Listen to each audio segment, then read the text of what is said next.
here, speaking to you from GuitarPoint Vintage Guitars in Maintal, Germany. And today, with a really beautiful guitar in 1959, Gretsch Firebird. Yes, they also had Firebirds.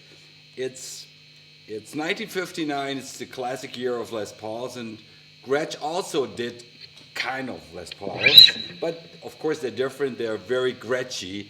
They're hollow. They have the beautiful Filtertron pickups, which of course are quite different from the normal humbuckers that Gibson used. They're more transparent, an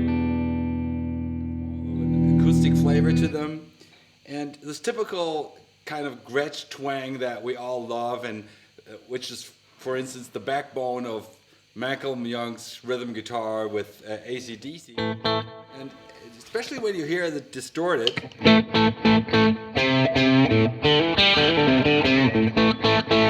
always hear this ping, you know, in the tone, and that's very Gretschy and keeps it transparent, even if you play with fuzzes and everything. And that's why in the grunge era in the 90s, this guitar had a first renaissance when people played it with like heavy distortion, but it always had retained a lot of that sort of transparent quality that Gretsch's are so famous for. So this is a typical Gretsch. You can play rockabilly with it, and I think there has been some fantastic. I think the guitarist with Gene Vincent played one of those, and it has a rockabilly heritage, but you could play heavy stuff with it. You can play blues with it. It has a very bluesy quality.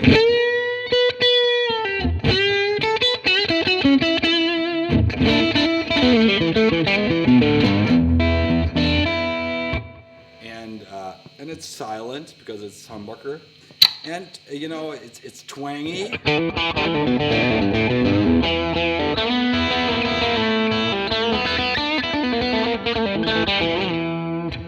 So it's very versatile. It has these typical Gretsch switches that we learn to love or hate.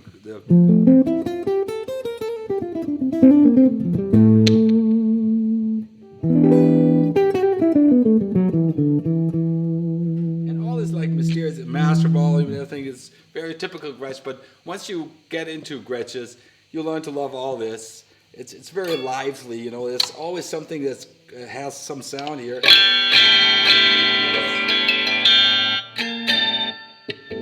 It's kind of alive, you know, and that's what I love about these guitars.